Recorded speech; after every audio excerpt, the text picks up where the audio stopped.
ఆశ్చర్యకరమైన బైబిల్ పాఠంగా యోబు గ్రంథము 10వ అధ్యాయం మరియు 11వ అధ్యాయం చదువుకుందాము. నా బ్రతుకునందు నాకు విసుగు పుట్టినది, నేను అడ్డు లేకుండా అంగలార్చెదను. నా మనోవ్యాకులము కొలది నేను పలికెదను, నా మీద నేరం మోపకుండుము. నీవేళ నాతో వ్యాజ్యమాడుచున్నావో నాకు తెలియచేయుమని నేను దేవునితో చెప్పెదను. దౌర్జన్యము చేయుట నీకు సంతోషమా? దుష్టుల ఆలోచన మీద దయా దృష్టి ఉంచుట సంతోషమా? నీ హస్తకృత్యములను తృణీకరించుట నీకు సంతోషమా? నీ నేత్రములు నరుల నేత్రముల వంటివా? నరులు ఆలోచించున్నట్లు నీవు ఆలోచించువాడవా?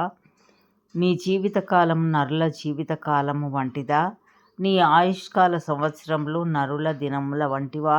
నేను దోషిని కాననియు నీ చేతిలో నుండి విడిపింపగలవాడెవడునూ లేడనియు నీవు ఎరిగియుండియు నీవేళ నా దోషమును గురించి విచారణ చేయుచున్నావు. నా పాపమును ఏల వెదుకుచున్నావు. నీ హస్తములు నాకు అవయవ నిర్మాణము చేసి నన్ను రూపించి ఉన్నను. నీవు నన్ను మృంగివేయుచున్నావు. జిగటమన్నుగాను నన్ను నీవు నిర్మించితివి.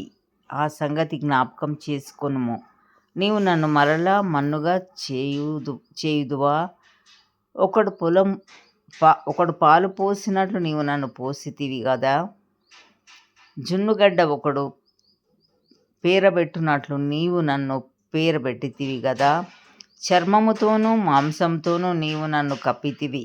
ఎముకలతోనూ నరములతోనూ నన్ను సంధించితివి. జీవమును అనుగ్రహించి నా ఎడల కృప చూపితివి. నీ సంరక్షణ చేత నా ఆత్మను కాపాడితివి.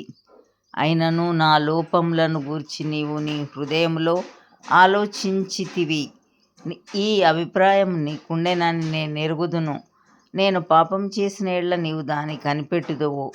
నా దోషమునకు పరిహారం చేయకుందువు. నేను నా దోషకృత్యములు చేసిన ఎడల నాకు బాధ కలుగును. నేను నిర్దోషినై ఉండినను అతిశయపడను. అవమానంతోనూ నిండుకొని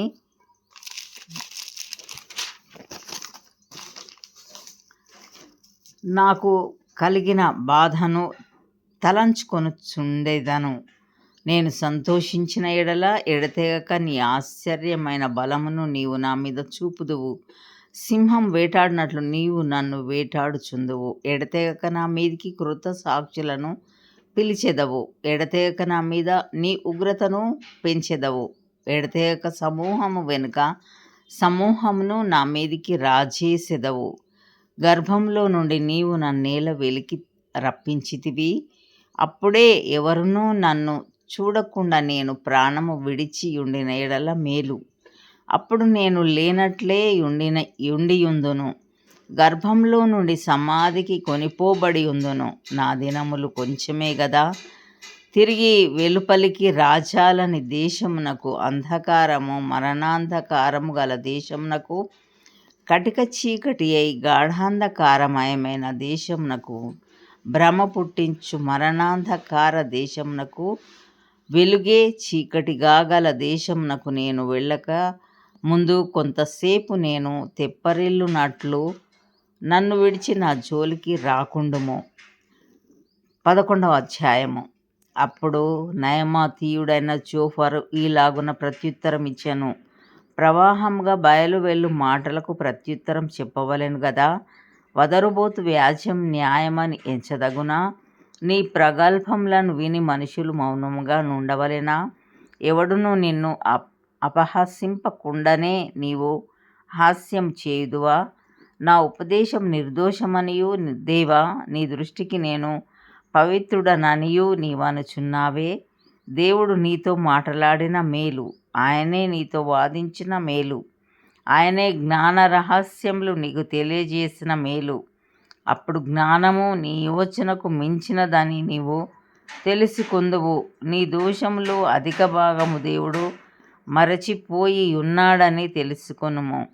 దేవుని గూఢాంశములను నీవు తెలుసుకొనగలవా?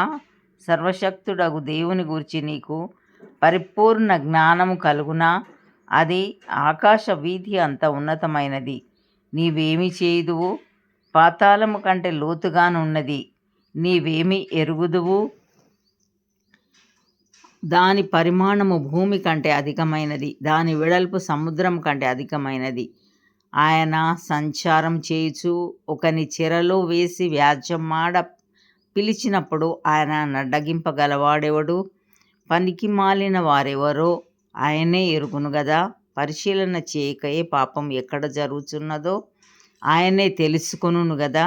అయితే అడవి గాడిద పిల్ల నరుడై పుట్టిన నాటికి గాని బుద్ధిహీనుడు వివేకి కాడు. నీవు నీ మనస్సును తిన్నగా నిలిపిన ఎడల, నీ చేతులు ఆయన వైపు చాపిన ఎడల, పాపము నీ చేతిలో నుండుట చూచి నీవు దాన్ని విడిచిన ఎడల, నీ గుడారములలో నుండి దుర్మార్గతను నీవు కొట్టివేసిన ఎడల, నిశ్చయంగా నిర్దోషివై నీవు సంతోషించెదవు, నిర్భయుడవై నీవు స్థిరపడి ఉందువు. నిశ్చయంగా నీ దుర్దశను నీవు మరచెదవు. దాటిపోయిన పారు నీటిని జ్ఞాపకం చేసుకున్నట్లు నీవు దానిని జ్ఞాపకము చేసుకునేదవు. అప్పుడు నీ బ్రతుకు మధ్యాహ్న కాల తేజస్సు కంటే అధికంగా ప్రకాశించును. చీకటి కమ్మినను అది అరుణోదయము వలె కాంతిగా నుండును. నమ్మకమునకు ఆస్పదము కలుగును గనుక నీవు ధైర్యముగా ఉందువు. నీ ఇంటిని నీవు పరిశోధించి సురక్షితముగా పండుకొందువు. ఎవరి భయం లేకుండా నీవు పండుకొందువు. అనేకులు నీతో విన్నపములు చేసెదరు. దుష్టుల కనుచూపు క్షీణించిపోవును, వారికి ఆశ్రయమేమియూ ఉండదు. ప్రాణము ఎప్పుడు విడిచెదమా అని వారు ఎదురు చూచుచుందురు. ఇంతటితో ఈ దినం కొరకైన బైబిల్ పాఠము సరే.